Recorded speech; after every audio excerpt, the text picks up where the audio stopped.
Welcome to Enigma, the Catalogue.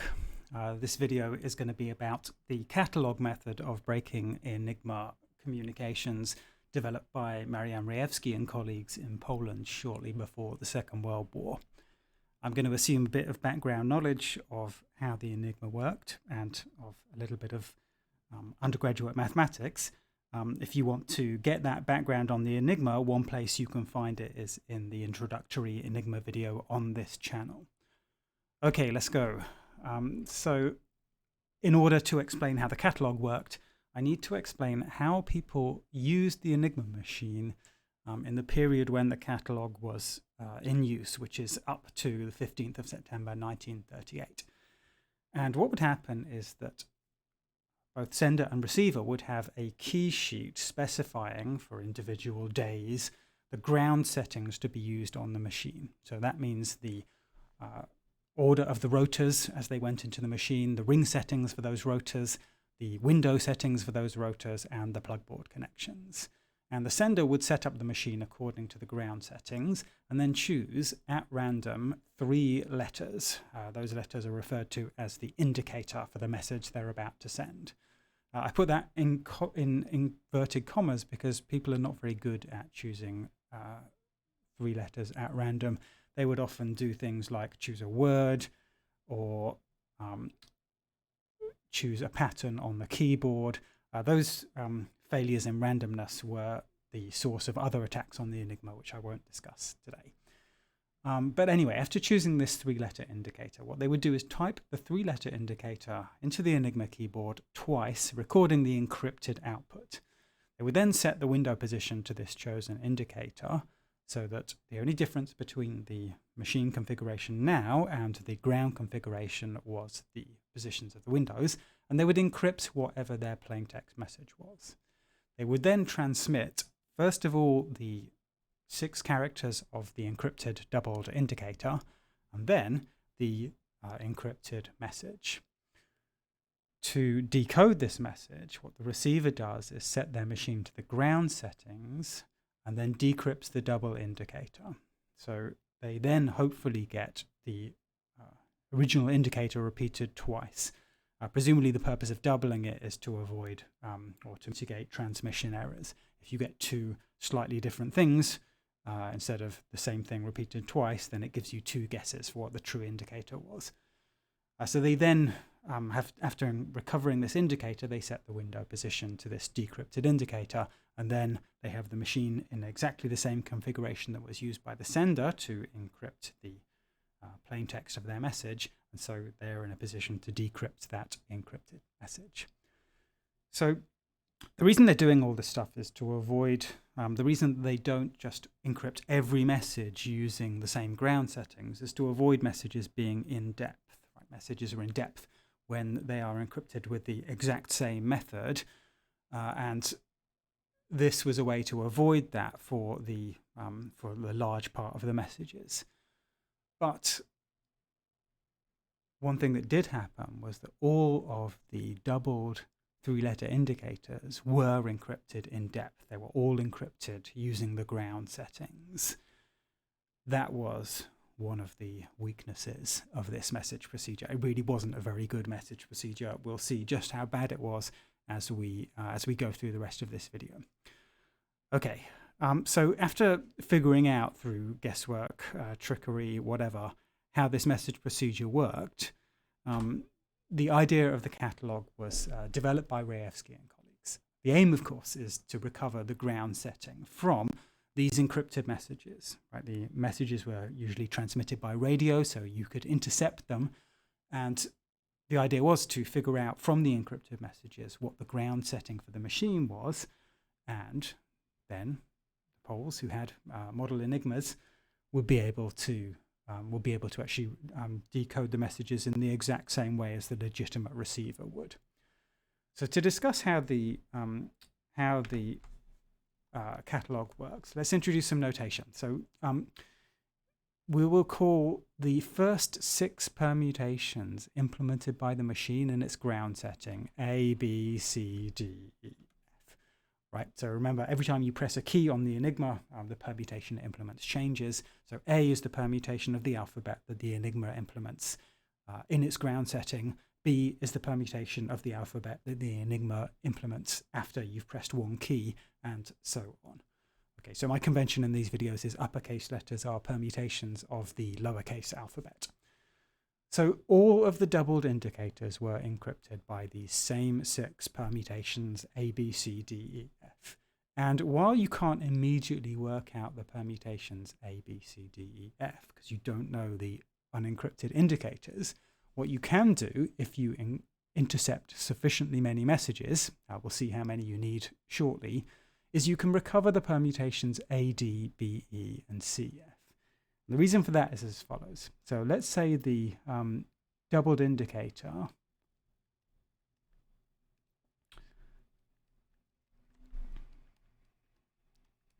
well, it should be 3 letters repeated. So let's call it X1, X2, X3. Those are 3 randomly chosen lowercase English letters, and then they got repeated.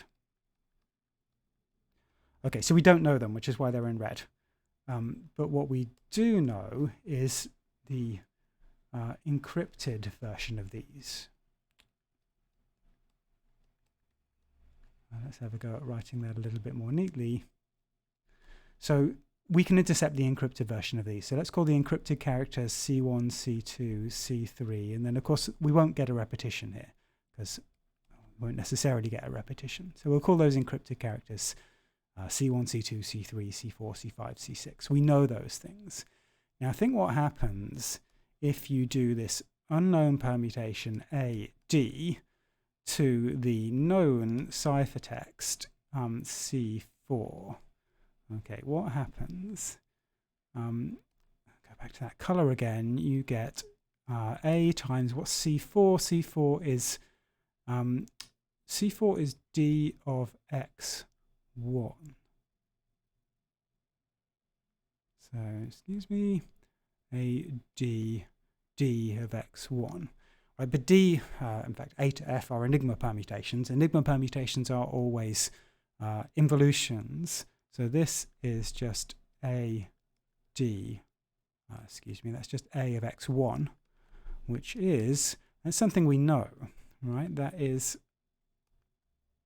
C1. Okay, so just from that encrypted indicator, what we've got is one of the input-output pairs for this permutation AD. We know that AD of C4 is C1, and similarly, we know that BE of C5 is C2, and CF of C6 is C3. So each encrypted doubled indicator we intercept gives us one value of each of the 3 permutations AD, BE, CF. And if we get enough messages, then we can recover the whole of the 3 permutations AD, BE, and CF. Okay, the second observation that goes into the use of the catalogue is that we can separate the recovery of the plugboard settings from the recovery of the window and ring settings. And the reason for that is that the cycle types of these permutations, AD, BE, and CF, don't depend on what the plugboard settings are. So the actual permutations A to F do depend on the plugboard settings, of course, but the cycle types do not. And the reason is that if we change the plugboard settings, so you imagine taking this ground configuration machine and altering its plugboard connections, then the way in which A to F change is that they change by conjugation. So A becomes S to the minus 1A S for some permutation S. And similarly, B changes in the exact same way. B changes to S to the minus 1 BS, and so on. So what happens to AD? Well, the same sort of thing happens. AD changes to a conjugate of AD. So the new AD will be S inverse A S, S inverse DS, which is the two S and S inverse in the middle there cancel out. So you just get S inverse AD S, which is a conjugate of AD, has the same, so it has the same cycle type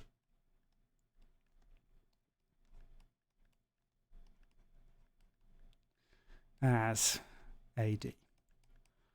Okay, so by looking just at cycle types, we can ignore what the plug board is and work solely on recovering window and ring settings. So here's what Rejewski and colleagues did. They went through all of the 3 factorial for the choice of rotor order times 26 cubed for the choice of window positions, all of those 105,456 configurations, and recorded the cycle types of the permutations A, D, B, E, and C, F in a catalogue. So the catalogue would allow you to take a cycle type and look up which rotor orders and window positions corresponded to that cycle type. Now, they did this on a machine called a cyclometer, which didn't do rotor turnovers. So that's kind of important. The effect, remember, of the ring settings on a permutation, on a rotor, well, it changes the permutation implemented by that rotor in the same way as rotating the rotor does. And that's the only effect that ring settings do. The effect of ring setting on the permutation implemented by a rotor is the same as the effect of rotating it a certain amount. That means when you look up cycle type triple, what you'll find is the rotor order and the difference between the ground window and ring settings. It couldn't tell you the ground settings and the ring settings, but it could tell you the difference between the ground and ring settings. So that's something. Of course, that only works so long as the ground setting did not have a turnover in the first 6 places. In that case, because the cyclometer didn't do turnovers, everything would be wrong. But that was a reasonable compromise. It was a reasonable, it was not something that hurt you too much, because there will only be 6 out of 26 places, 6 out of 26 positions in which there is going to be a turnover in those first 6 places. So about 80% of the time, there won't be a turnover. And that means most of the time the catalogue should at least work. But it does leave us with this problem, which we'll have to return to, that the catalogue will only tell us the difference between the ground setting, window and ring settings, and we'll have to figure out a way to separate out the ground settings and the window settings and the ring settings in this ground configuration.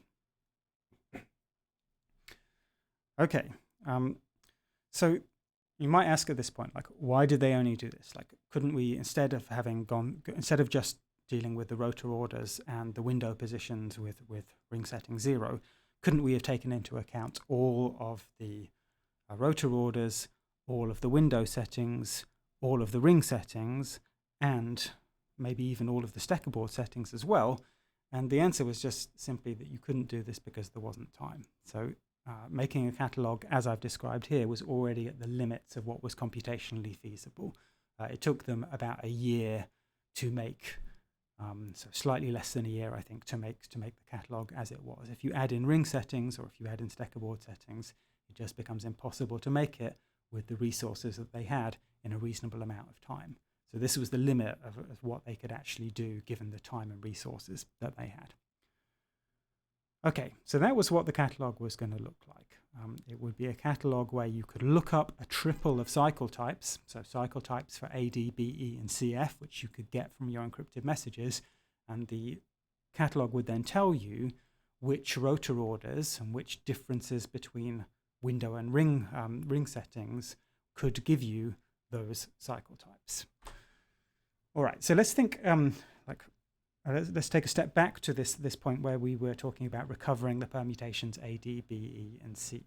Right? Each message that we intercepted was going to give us one input-output pair for those three permutations, AD, BE, and CF.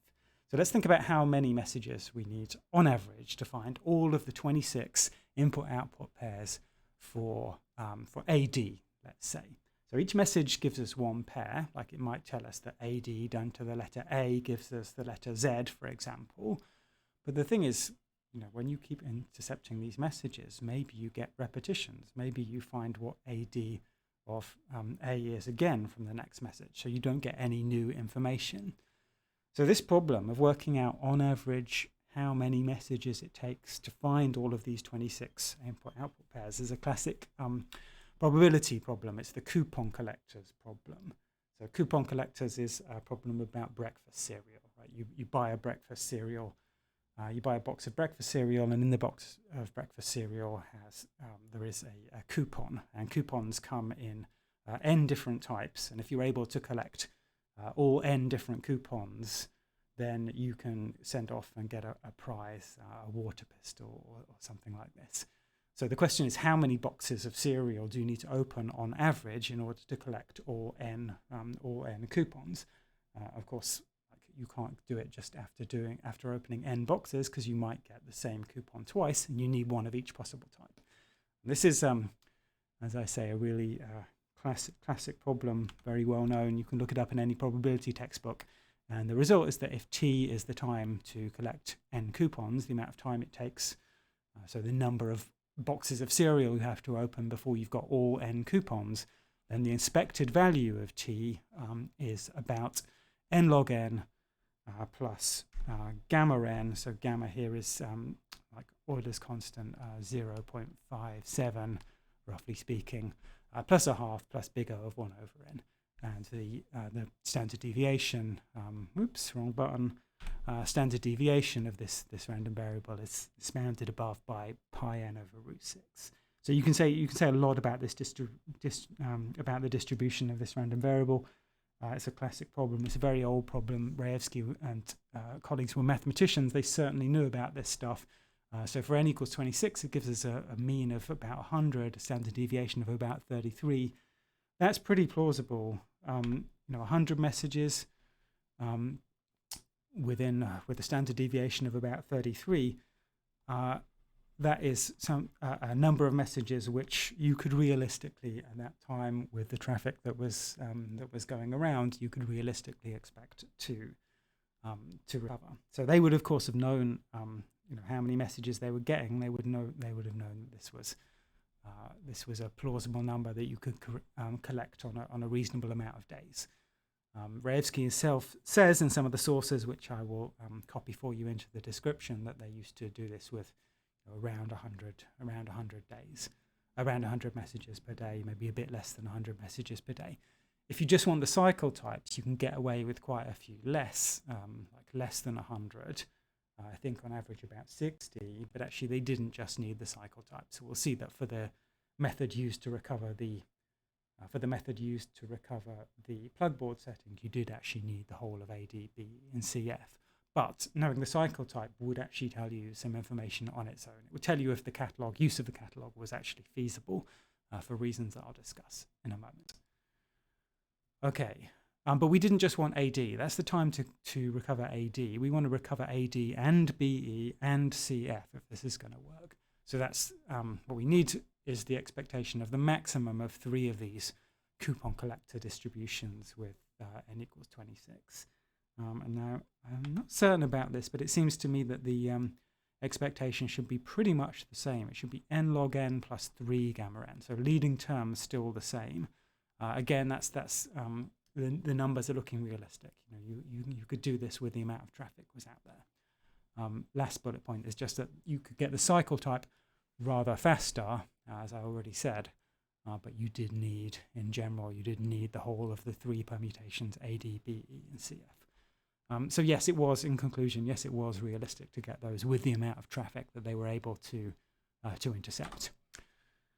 Okay, so the next thing we have to think about is what's the nature of the correspondence between ground settings and cycle type triples for the 3 permutations A, D, B, E, and CF? Because if every cycle type triple corresponded to hundreds or thousands of possible ground settings, then the catalog wouldn't be really very useful, because just once you looked up your cycle types, you haven't really narrowed down the possible ground settings very much. If you've got 1,000 1,000 ground settings to test, you're probably not going to be able to do that in a day. And the Enigma keys, I think at this time, changed roughly daily. So you needed to leave yourself calculations which could be done in roughly 1 day's work. And the useful thing about this stuff is that we actually have an idea of what 1 day's work might have looked like. We know, for example, that the full catalogue took about a year to make, so we can use that to guess some of the amount of work that things took.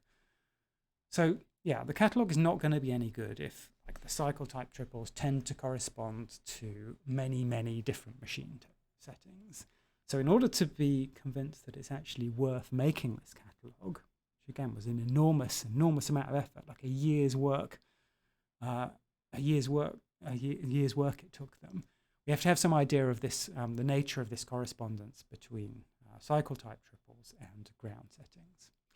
So Rejewski investigated this. I mean, he must have done, again, before investing all that work in the catalogue, he must have done a significant amount of preliminary research to figure out whether it was going to be viable. And he investigated what cycle types a product of fixed point free involutions looks like. So he proved what's now called Rejewski's theorem, which is that the cycle type of a product of two fixed point free involutions must have an even number of cycles of each length.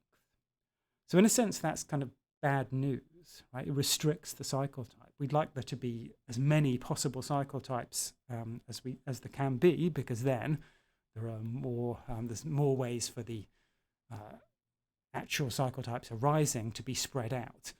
But Rejewski's theorem is kind of bad news because it restricts this cycle type to being one where there is an even number of cycles of each length. So for example, you might have 2 cycles of length 13, or 2 cycles of length 12 and 2 cycles of length 1, and so on. So we already know that the number of machine settings, if we ignore the ring settings, so if you think only about the actual permutations involved by the rotors, performed by the rotors, then we can look at the differences between rotor, window and ring settings. And the number of possibilities for that is about 104,556, so 6 times 26 cubed. On the other hand, if you've got a partition of, if you've got a cycle type of a permutation of the 26 letters of the alphabet, and it has this special property that there is an even number of cycles of each length, the number of such possible partitions, because all the cycle types have to come in same length pairs, is the same as the number of partitions of 13, half of 26. And there are 101 partitions of 13, so 101 possible cycle types for a product of 2 fixed point free involutions. So the number of cycle type triples is 101 cubed, that's about 1 million. So that's way more than the number of machine settings, which gives us a bit of optimism, right? There is 10 cycle type triples available for each machine setting. So it seems pretty plausible that that the mapping from machine settings to cycle type triples might be, well, maybe not always 1-to-1, but it might be the case that a machine, that a given cycle type doesn't tend to get hit by too many different machine settings. Of course, there's no guarantees there before. It just means that this calculation just means it at least plausible. Now, I don't know what Rejewski actually did at this point. He might just have said, okay, the numbers look all right, let's go, let's build this catalogue. Or he might have done some further calculations. I mean, him and his colleagues were all mathematicians. They were math students fresh out of university. They were very strong mathematicians. So there's no reason they couldn't have taken the calculations a little bit further and looked at the distribution of cycle types of products of fixed point free involutions. Like it's not too difficult to work out the distribution of the cycle types of products of uniformly chosen fixed point free involutions. Right? Modeling the Enigma permutations as uniformly randomly chosen fixed point free involutions from the symmetric group on the 26 letters of the alphabet is not unreasonable. It does actually produce reasonably results which are reasonably close to reality.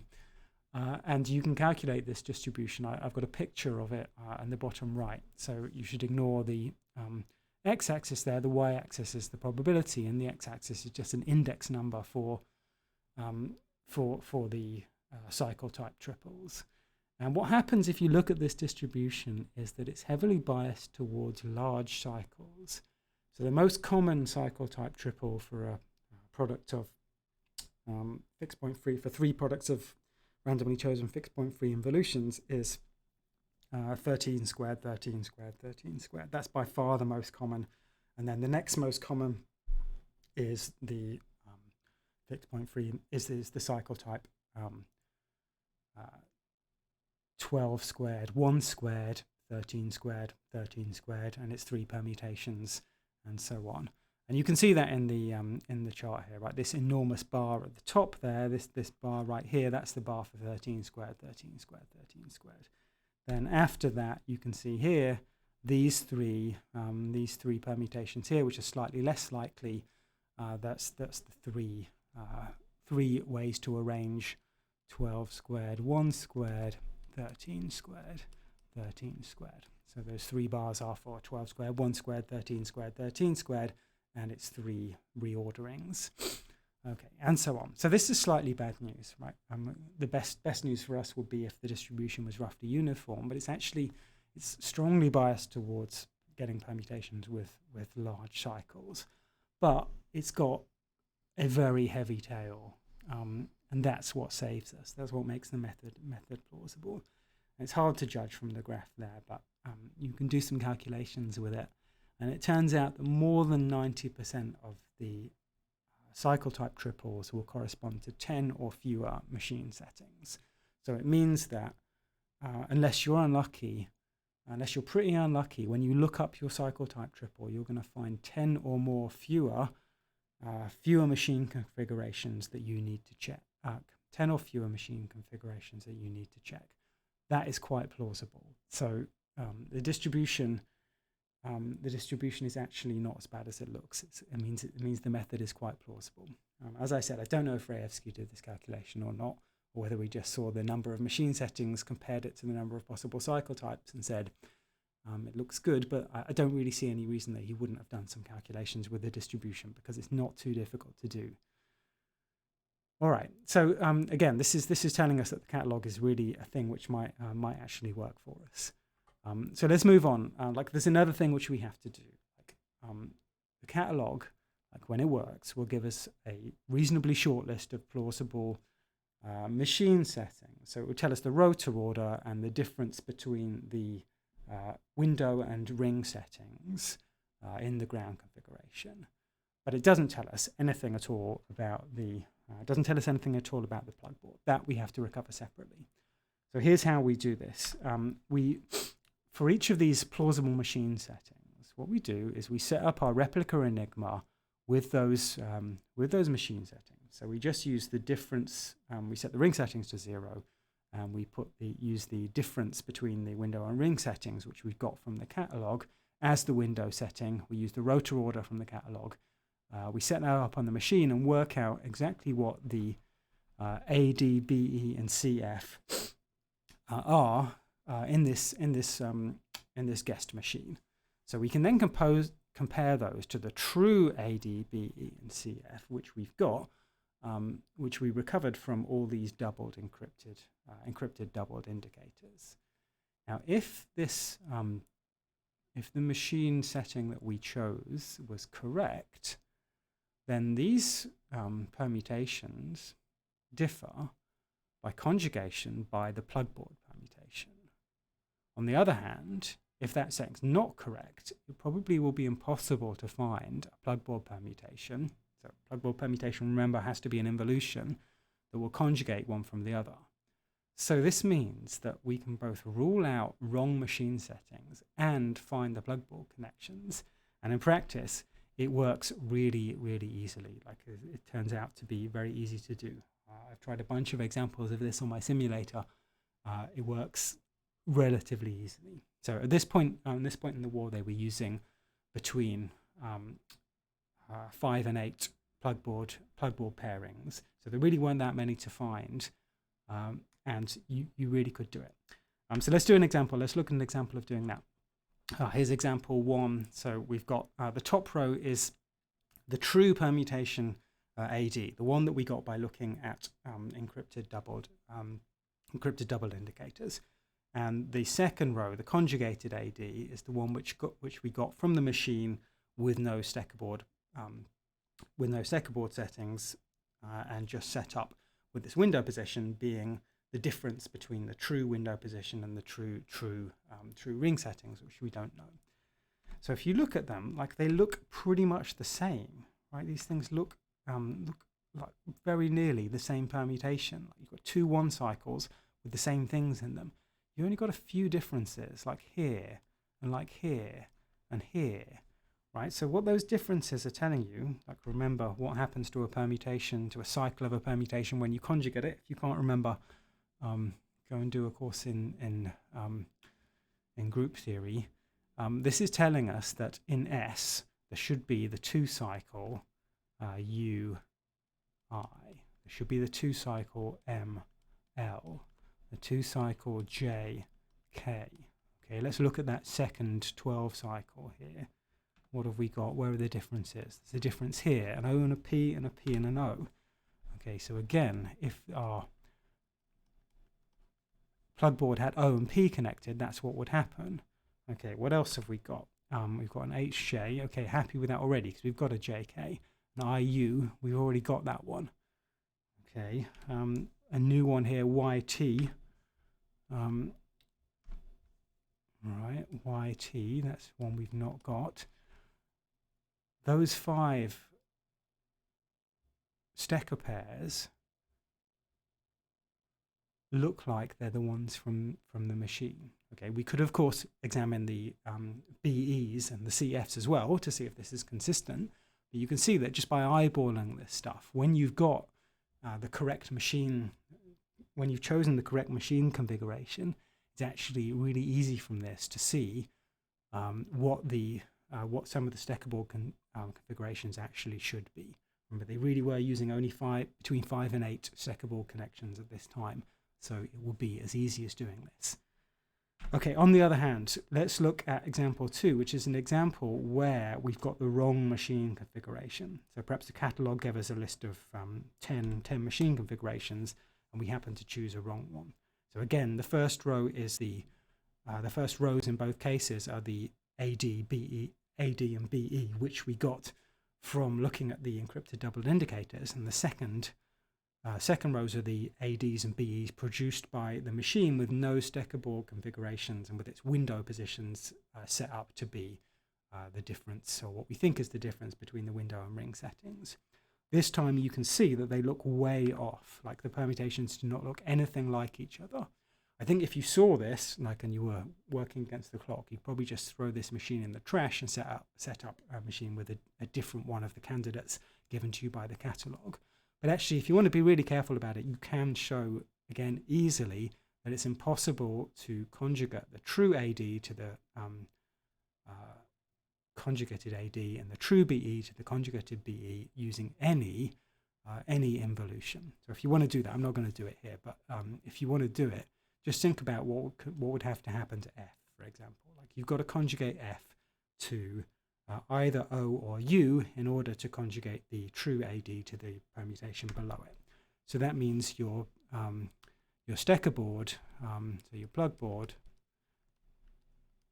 if this were to happen, it would either have to contain FO or FU. Like, it must have one of those 2 involutions in it. And you can just try those 2 possibilities, like look at what would happen. It's pretty easy to convince yourself that it is impossible to conjugate true AD to the AD below it and the BE to the BE below it using an involution. And so you can't do it with the Steckerboard. That means that the machine settings that gave rise to example 2 weren't correct. All right. So this method is really it's really amazing. It's really powerful. Like, it gives you A, a way of recovering the ring settings, B, a way of ruling out relatively quickly some of the machine settings which were produced by the catalogue. Okay, So let's say we've done this. Like, let's say everything worked smoothly so far. Remember, it wouldn't always happen because some days you wouldn't get enough messages. Some days you wouldn't be able to recover AD and BE and CF. Some days you'd be in a position where there was a turnover during the first 6 positions, so the catalog wouldn't work. So it's not going to work all the time. It will work a lot of the time, but not all of the time. But let's say everything did work so far. So what do we know? We know the rotor order. We know the plugboard settings from the method on the last slide. And we don't know the window and ring settings, but we do know the difference between the window and the ring settings specified by the data key, so the ground settings for that day. We can decrypt nothing at this point except the indicators. So we can't decrypt any messages. And the reason is that we do not know the correct window and ring settings, so we can't decrypt any messages.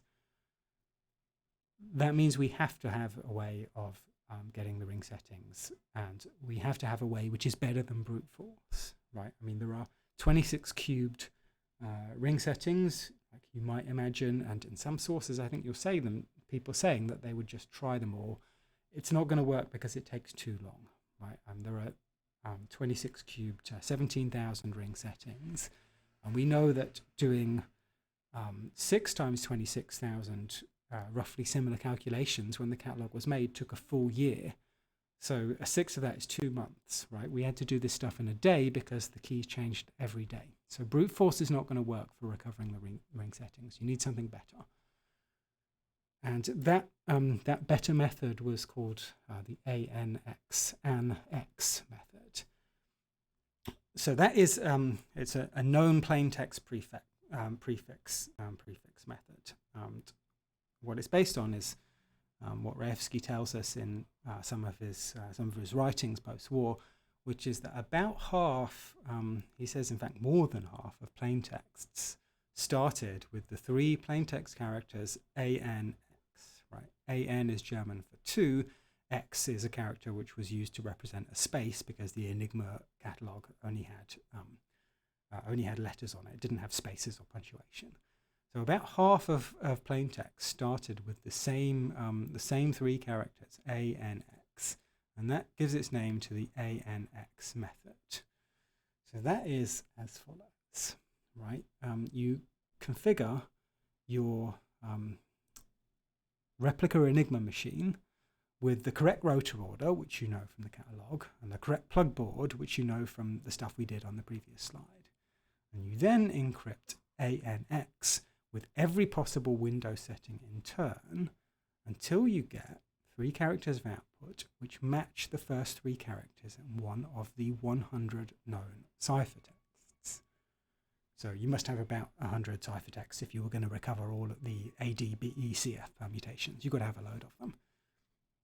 So you know the true indicator for that ciphertext because the only things that we were able to decrypt with the settings as we know them so far were the encrypted doubled indicators.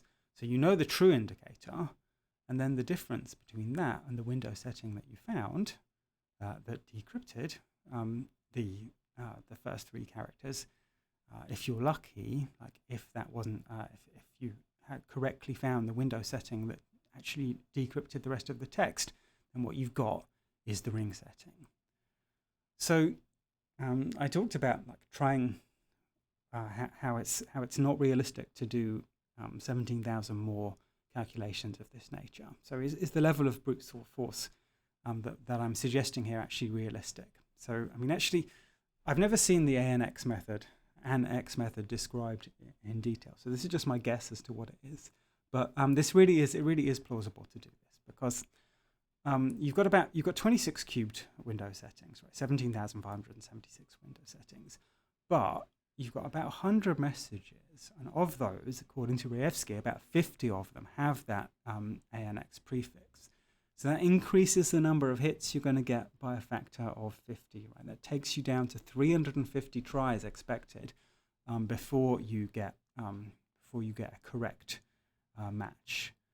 So since the catalog took about a year to do 100,000 operations, that was about 290, 300 a day, it seems pretty plausible that you could do these calculations in a day. So I think the calculations are, basically order of magnitude. They take this, a cyclometer calculation is about the same as setting up a window possession and typing 3 characters. If you look, this is actually an illustration of the cyclometer, a reconstruction of the cyclometer. I'll put an image credit in the reconstruction. That's what the cyclometer looked like. You had to set up the window position with, like the thing on the left was the window position. And it looks like the way they've drawn it, you also had to set up the window position 3 things ahead as well on that right-hand bit. I'm not sure if that was, well, I guess they must be right about that. And then what you did was you had a variable resistor, and you sort of increased the resistance in order to stop all the bulbs blowing up. You had to start with a high resistance and then decrease it until you got enough current to see what the cycles were. Yeah, anyway, that was the cyclometer. I think it took a pretty similar amount of time to do, at least a comparable amount of time to do a cyclometer calculation as it would have to do to encrypt 3 letters with the to set up the Enigma and encrypt 3 letters. So I think it's quite reasonable that you could do this in a day. You can actually get the rotor order and the plug board. Okay. You could actually do this method realistically. Okay, so that's it for the catalog method. That's how it works. Let's recap. Like, here's how it worked. You started off by collecting enough encrypted messages to recover the ground setting permutation products A, D, B, and CF. And you could do that with order of 100 of those, which apparently was a realistic number to get at that time. You then look up the cycle type triples for those permutations in the catalog, and on a good day, most of the time, 90% of the time, you're going to get a reasonably small number of possible rotor orders and differences between the window and ring settings in the ground setting. So you get maybe 10 or so possibilities for the rotor orders and the differences between window and ring settings in the ground setting. You then use that really remarkable method to get the ground setting plug board settings and to rule out the wrong options amongst the plausible rotor orders and window and ring differences given to you by the catalog. So that's step 3. After that, you now know the rotor order, you know the plug board settings, and you know the differences between the window and ring settings in the ground setting. Okay, finally, you recover the ring settings by using the ANX, this guest plaintext prefix method. And then finally, the true window settings will be the sum of the ring settings and the window rings difference that you found in part 3. So you're then done. You know the complete ground configuration. You can break the whole day's traffic. This is, when it works, it gives you everything. But the method has some pretty significant weaknesses, which meant that it was by far not the end of the story. It certainly wasn't the only method that the Polish mathematicians relied on. So just to detail some of its weaknesses, firstly, it completely depends on this message procedure. Right? The message procedure was dreadful. It was terrible. Sooner or later, the Germans were going to realize this and change it. Second, it requires expensive pre-computation. Right? You had to build the whole catalog. The catalog took a year to make. They had to abandon one part way through because the Germans changed the configuration that they were using. So it really cost a lot in terms of pre-computation. It was vulnerable to a change in the number of rotors or the configuration of the rotors or the configuration of the reflector. If you changed those, the catalog was useless. It only worked when there was no turnover in the first 6 steps in the ground setting. That's not an enormous drawback because 20 times out of 26 that doesn't happen, but still it's not going to work all the time. And it only works when the cycle types were sufficiently nice. So if you've got a very common cycle type for your A, D, B, E, and CF, the catalog was more or less useless because you would end up with, I think, about 1,500 different cycles, different machine configurations in the catalogue. So in that case, you couldn't possibly do all 1,500 in a day, and therefore, unless that day's traffic was really special for some reason, you just had to give up. So if you're unlucky with the cycle types, it wouldn't work either. But that's it. Okay, so that is the catalog method, right? It's pretty complicated. It's kind of hard to follow like this. I'm not sure I've done the best job of explaining here. So I'm going to make a follow-up video where I actually do a complete worked example of recovering the full ground setting just from the knowledge of AD, BE, and CF using a simulation of the using a catalog which I've computed myself. So if you look for the next video in this series, it's going to be an actual worked example, which hopefully will make it a little bit clearer how everything works. In the meantime, goodbye.